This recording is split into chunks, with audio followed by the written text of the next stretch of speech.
우리 오늘 옆 사람과 인사 나눌 때 로마서 6장 8절 말씀으로 한번 인사 나누기를 원합니다. 우리는 그리스도와 함께 죽고 그리스도와 함께 산 자들입니다. 이렇게 한번 인사 나누겠습니다.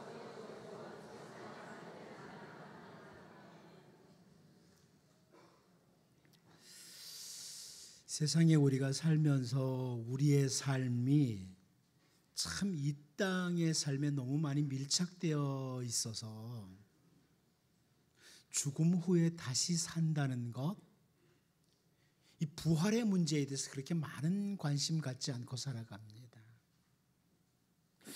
누군가 우리 곁에 있던 참 가까운 사람이 이 세상을 떠나면 그때 잠시 다시 사는 것, 부활, 이걸 좀 생각하다가 곧바로 현실로 돌아와서 우리는 부활에 대해서 별로 관심을 갖지 않고 세상에 살아갑니다.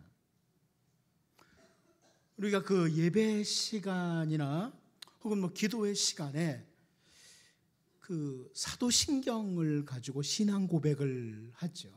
근데 사도신경을 가지고 신앙 고백을 하면서 그 내용 가운데 보면 몸이 다시 사는 것과 이렇게 고백을 하거든요. 근데 그런 고백을 하면서도 죽은 후에 다시 사는 삶에 대해서 그냥 별로 생각하지 않고 그냥 사도신경을 암송하기도 합니다. 물론 우리가 죽음 후에 다시 사는 것, 이 부활에만 너무 집착해 살다 보면 현실에 적응할 수가 없습니다. 그러나 정상적인 그리스도인이라면 오직 이 세상에서의 삶에만 완전히 집착을 해서 부활 후의 삶에 대해서 전혀 생각하지 않고 사는 것은 결코 옳은 모습은 아닙니다. 우리는 단순히 그냥 하루하루 이렇게 살아가는 자들이 아니라 영원에 잇대어 살아가는 이런 사람들입니다. 오늘 우리의 삶은 영원에 맞물려 있다는 그런 말씀입니다.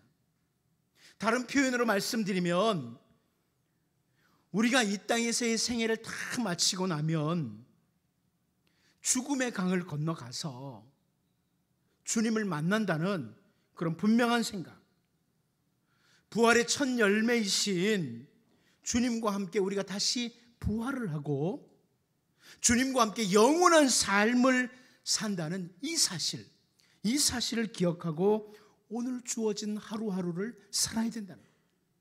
영원한 삶을 기억하고 주님 만나는 그날을 기억하고 오늘 하루하루를 사는 것이 하나님의 정상적인 자녀들이라는 겁니다. 오늘 주어진 하루를 성실하게 그리고 즐겁게 이렇게 살아야 되겠지만 부활이라는 기독교의 중요한 주제를 결코 간과해서는 안 된다, 이런 말씀입니다. 오늘 2018년 부활주의를 맞으면서 다시금 우리의 부활신앙을 좀 새롭게 하고 정말 영원에 잇대어 살아가는 이런 성도로서 우리의 삶이 될 수 있기를 원합니다. 오늘 우리는 부활하신 주님께서 갈릴리의 한 산, 그 제자들을 만나주셨던 그 산, 처음에 만나줬던 그 산에서 다시 제자들과 만나는 장면, 그리고 그 제자들에게 주시는 말씀, 이런 부활하신 주님과 제자들, 이 부분을 좀 살펴보면서 부활주의를 맞이하는 우리를 좀 돌아보고 우리가 살아야 될 삶을 추구하는 이런 은혜가 있기를 원합니다. 첫 번째로 우리는 오늘 본문에서 부활하신 주님을 올바로 만나면 이 부분을 보자는 겁니다. 부활하신 주님을 올바로 우리가 만났다면 어때야 되느냐, 이런 부분이죠. 여러분, 예수님을 믿는 사람으로서 지금까지 신앙생활을 하면서 몇 번의 부활주의를 맞이하셨습니까? 근데 부활주의를 몇 번 맞았느냐, 숫자를 늘리는 게 중요하지 않다.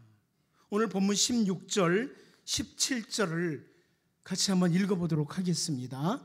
같이 봅니다. 시작. 11제자가 갈릴리에 가서 예수께서 지시하신 산에 이르러 예수를 배웁고 경배하나 아직도 의심하는 사람들이 있더라. 제가 오늘 새벽에도 정말 부활하신 주님을 올바로 만나면 그 사람이, 부활하신 주님을 만난 사람이 업그레이드 된다. 신앙이 업그레이드 된다. 이런 말씀을 드렸습니다. 정말 부활하신 주님을 올바로 만난다면 단순히 부활주일을 몇 번 지냈느냐 이게 중요한 게 아니고요. 부활하신 그 주님을 올바로 만나면 우리의 신앙의 삶이 변화를 가져와요. 그런데 오늘 본문 말씀을 보면 11제자가 갈릴리에 가서 예수께서 지시하신 산에 이르러 예수를 배웠고, 부활하신 주님이죠. 부활하신 주 예수님을 만난 거예요. 그래, 그 뒤에 뭡니까? 경배했다 이렇게 말씀합니다. 부활하신 주님을 제대로 올바로 만나면 그 주님을 향해 경배하는 것 외에는 다른 것이 없다. 이런 말씀입니다. 여러분이 정말 부활하신 주님을 우리의 죄를 위해서 십자가에서 죽으시고 우리를 위해서 다시 사신 그 주님, 그 부활하신 주님을 올바로 만나면 그 주님 앞에 경배할 수밖에 없다. 경배할 수밖에 없다. 사망 권세를 깨뜨리시고 부활하신 주님을 올바로 만난 제자들이요, 그들은 경배로 예수님께 대했습니다. 사실 이 제자들이요, 약 3년간 공생의 기간은 예수님과 함께 다니면서 예수님을 경배의 대상으로 여기지 않았습니다. 경배한다는 말은 예배한다는 말이에요. 예수님을 향해서 나의 예배의 대상 이렇게 생각하지 않았습니다. 그런데 부활하신 주님을 만난 후에 이 제자들이 그 부활하신 주님에게 경배를 드렸다 이렇게 말씀을 합니다. 그런데 이 예배한다, 경배한다는 이 단어는요, 이 단어는 한마디로 말하면 최고의 가치를 드린다 이런 의미예요. 최고의 가치를 그분에게 드린다. 부활하신 주님에게 최고의 가치를 드린다. 그러니까 우리가 예배하는 게 뭡니까? 예배할 때 살아계신 하나님, 세상을 주관하시는 그 하나님, 나를 사랑하시는 그 하나님께 최고의 가치를 드리는 거예요. 찬송을 부를 때에도 내가 할 수 있는 최고의 가치로 드리고요, 내가 기도하면서도 그분께 최고의 가치를 드리는 겁니다. 왜 찬양대가 찬양을 하나요? 최고의 가치를 그분에게 드리기를 원하는 거예요. 이게 예배예요. 경배예요. 그런데 그 예수님의 제자들이 전에는 예수님에게 최고의 가치를 드리는 예배의 대상은 아니었어요. 그런데 이제 부활하신 주님을 만난 후에 부활하신 주 예수님께 경배를 드렸다는 겁니다. 이 세상에는 보석이나 어떤 재물을 최고의 가치로 여기고 사는 사람이 참 많습니다. 어떤 보석, 또 많은 재물, 이거야. 돈이면 다 돼. 믿는 사람들 입에서도 그래요. 돈이면 끝이지 뭐 이러면서 돈을, 재물을, 보석을 최고로 여기고 살아가는 사람 많습니다. 혹은 뭐 대한민국이라는 현실이 그래서 그런지 모르지만 이 권력 잡으면 최고야. 하나님이 권력의 자리를 내주신 것은 그 백성들 섬기라고 준 건데 대한민국은 이상하게 권력의 자리만 앉으면 막 군림을 하지 않습니까? 그러니까 사람들이 권력을 최고의 가치로 두는 사람들이 있어요. 혹은 어떤 사람은 지식을 최고의 가치로 두고 달려가는 사람도 있습니다. 더 나아가서 그냥 즐겁게 사는 거지 뭐, 쾌락, 마음만 편하면 되지 뭐, 평안, 이것을 최고의 가치로 여기고 사는 사람들 많습니다. 그런데 오늘 우리가 이 부활주의를 맞으면서 정말 부활하신 주님을 올바로 만나면 우리는 최고의 가치를 주님께 드리기를 원한다. 이렇게 변하게 됩니다. 업그레이드 되는 거죠. 바울 사도의 고백을 잘 압니다. 빌립보서 3장 7절 8절인데요. 바울이 이렇게 고백을 해요. 그러나 무엇이든지 내게 유익하던 것을 내가 그리스도를 위하여 다 해로 여길 뿐더러 또한 모든 것을 해로 여김은 내 주 그리스도 예수를 아는 지식이 가장 고상하기 때문이라. 내가 그를 위하여 모든 것을 잃어버리고 배설물로 여김은 그리스도를 얻고, 이런 표현을 합니다. 전에는 자기가 바리새인으로서 누릴 수 있는 특권들, 이것이 자기 손에서 가장 유익하다고 생각을 했어요. 바리새인으로서 누릴 수 있는 특권들, 율법에 능통한 것을 최고의 가치로 여기고 달려갔어요. 히브리인 중에 히브리인이라는 자기 출신을 고상한 것으로 여겼습니다. 그런데 부활하신 주님을 만난 후에 바울 사도는 나의 최고의 가치는 율법도 바리새파에 속하는 것도 혹은 어떤 지식을 가지는 것보다 예수님이다, 이런 고백을 하는 거죠. 그래서 오직 주님을 붙들기 위해, 주님을 얻기 위해 그런 모든 것들은 내가 배설물처럼 여긴다, 이렇게 표현을 하는 겁니다. 여러분, 제가 부활주의를 만나면서 여러분들 축복 하나 하고 싶습니다. 돈 많이 버십시오, 이런 게 아니고요. 여러분, 예수 그리스도, 부활하신 예수 그리스도를 올바로 만나시고 그분이, 그 주님이 여러분의 최고의 가치가 되기를 축복합니다. 선지자 말라기 때에요, 제사장들이 물질의 욕심으로 가득 찼습니다. 선지자 말라기 때 그 제사장들이, 하나님을 예배하는 제사장들이 물질의 욕심으로 가득 차버렸습니다. 그 결과 뭐예요? 물질에다 최고의 가치를 두다 보니까 하나님께 예배하는 것이 엉망이 되는 거예요. 그래서 강한 책망을 하나님께 받죠. 흠이 없는 양이나 소를, 이거 가격이 꽤 나가거든요. 그러니까 이 제사장들이 생각하는 거예요. 어차피 제물을 죽여서 바치는데 흠이 있으면 어때? 그래서 흠이 있는 싼 것을 가지고 제물로 드리고 그 물질을 자기들이 다 챙기는, 물질을 최고로 여기던 제사장들, 그들을 향해 선지자 말라기를 통해서 강력하게 지적을 하죠. 말라기 1장 10절 말씀을 보면, 만군의 여호와가 이르노라, 너희가 제사장들이죠, 너희가 내 제단 위에 헛되이 불사르지 못하게 하기 위하여 너희 중에 성전문을 닫을 자가 있었으면 좋겠도다. 내가 너희를 기뻐하지 아니하며 너희가 손으로 드리는 것도 받지도 아니하리라. 제사장들을 위해서 하시는 말씀이에요.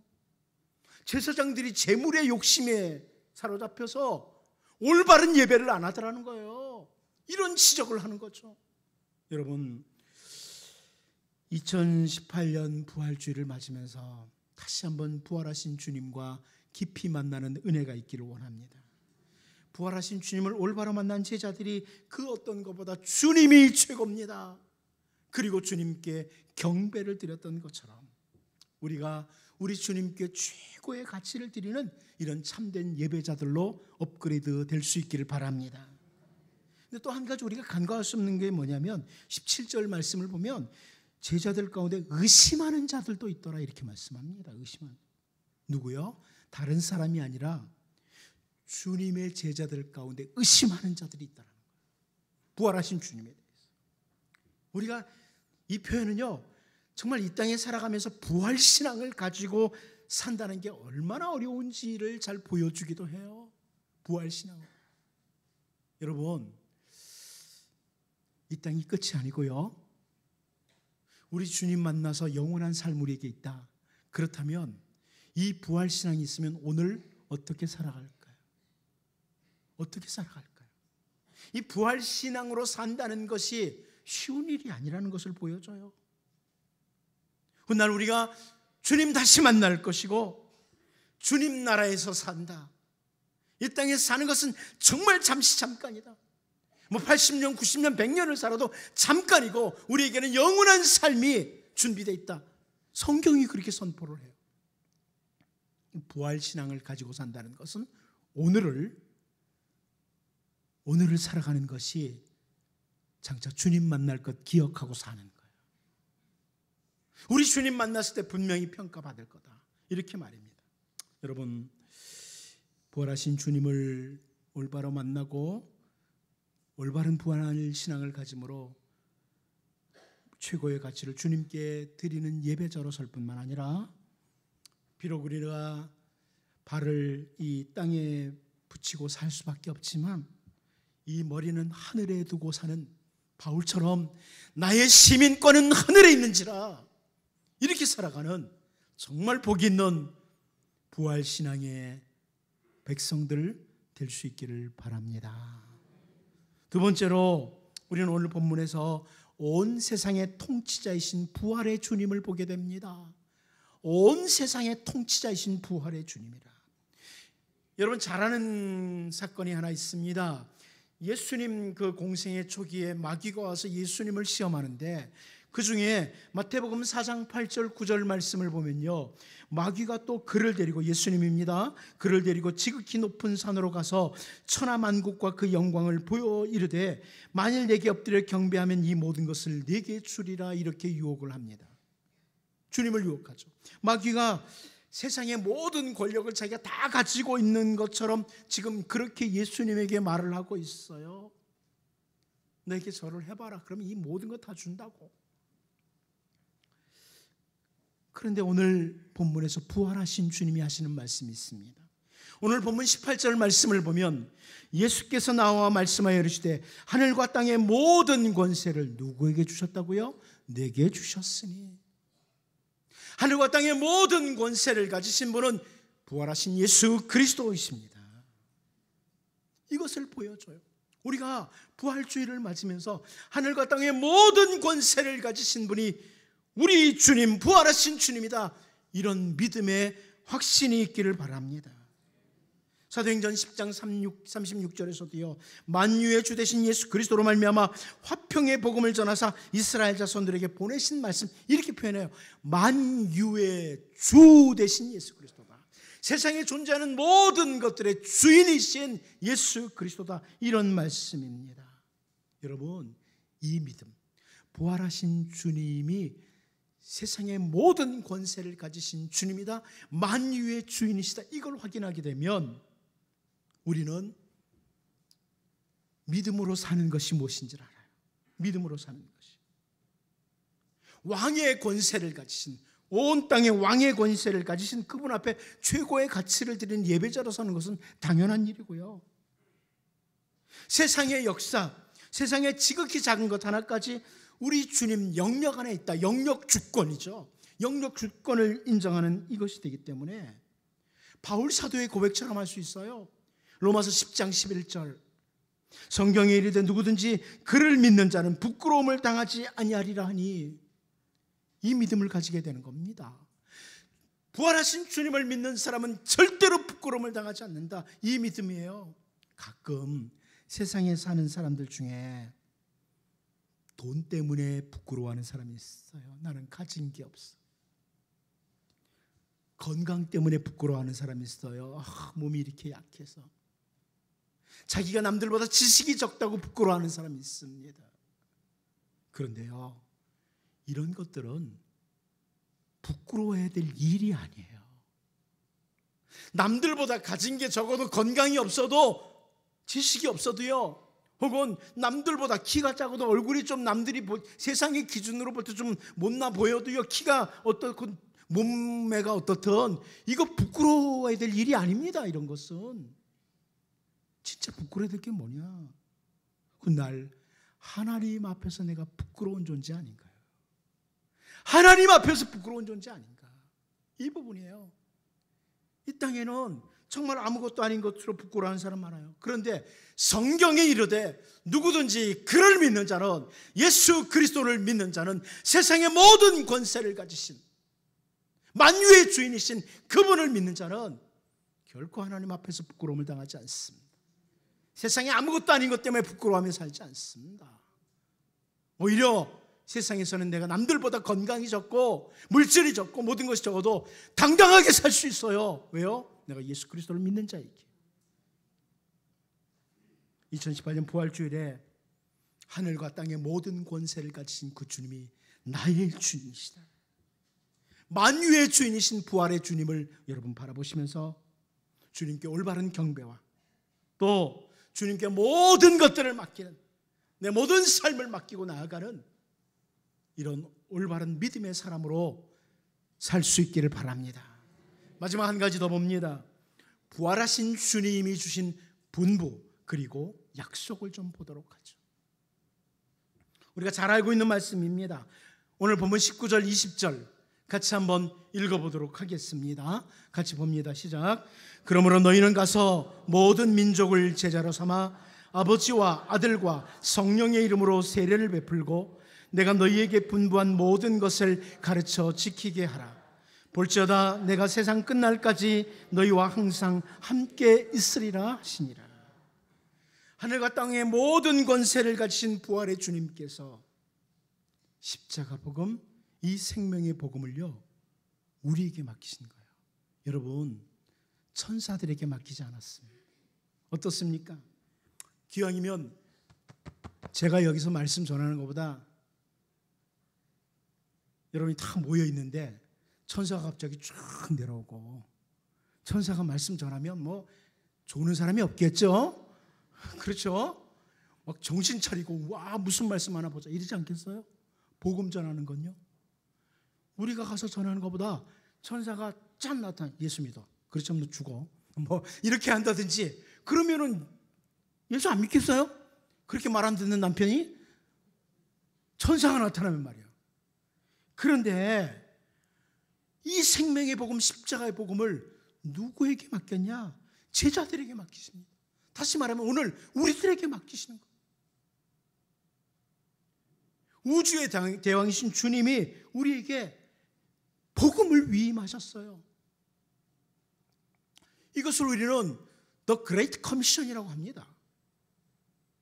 지상 최대의 명령이라고 주님이 주신, 세상에서 가장 큰 위임이라고 이렇게 합니다. 여러분, 저는 부활주일에 부활하신 주님을 올바로 만난 사람은 주님이 맡기신 복음 전한다고 믿습니다. 한 사람에게라도. 제가 지난 주간 한 주간 동안 고난주간에 새벽 예배를 인도하면서 그런 말씀 드렸습니다. 고난주간 정말 잘 맞이하는 사람은 어떤 사람이냐? 고난주간이니까 주님 얼마나 아프셨을까, 얼마나 힘드셨을까, 눈물 몇 방울 흘려주는 거, 배고픈데 밥도 못 먹고 금식하는 거, 그 고난주간 잘 보내는 것 아니다. 그보다 뭐냐?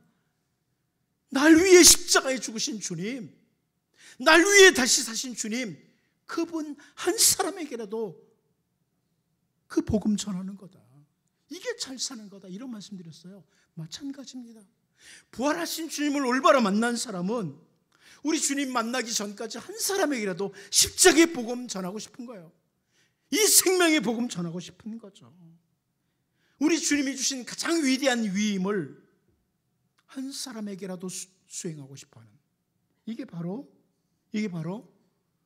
부활하신 주님을 올바로 만난 사람입니다.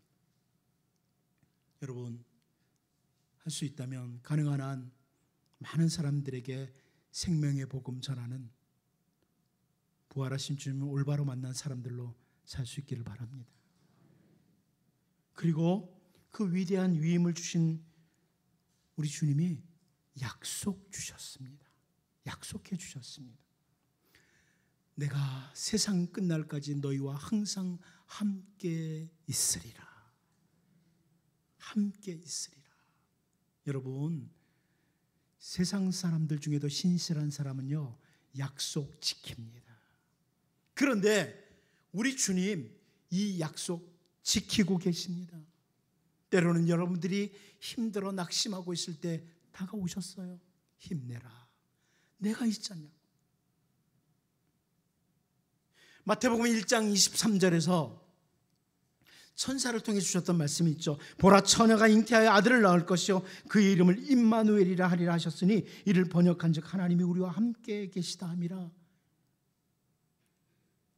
이 말씀이 부활하신 주님으로 말미암아 완전하게 우리에게 주어지는 겁니다. 이 임마누엘, 함께 하신다는 약속은요, 마태복음 1장에 나오고 마태복음 마지막 장 28장에 나옵니다. 맨 앞과 뒤를 샌드위치처럼 묶는 거예요. 샌드위치처럼 묶고 있는 거예요. 특별히 오늘 본문에서 주님의 지상명령을 수행하는 자들에게 항상 함께 하신다, 함께 하셔도 항상 함께 하신다, 이 약속을 주십니다. 이제 여러분, 부활하신 주님을 만난 주님의 백성으로서 우리 주님 다시 만나는 그날에 고맙다, 이 복음 전해줘서 고맙다, 주님이 칭찬해 주시고, 또한 주님이 약속하신 대로 우리의 삶의 모든 영역에서 함께 하시는 이런 복이 여러분과 여러분 가정에 충만하기를 바랍니다. 기도하겠습니다. 하나님 아버지, 2018년 부활주를 맞으며 부활하신 주님과 깊이 인격적인 교제가 있게 하여 주옵소서. 그래서 우리 주님께 최고의 가치를 드리고 하늘과 땅의 모든 권세를 가지신 주님을 믿는 믿음 가지고 주님이 위임하신 위대한 명령 준행하며 주님과 늘 동행하는 복 있는 자들로 살게 하여 주옵소서. 예수님의 이름으로 기도하옵나이다. 아멘.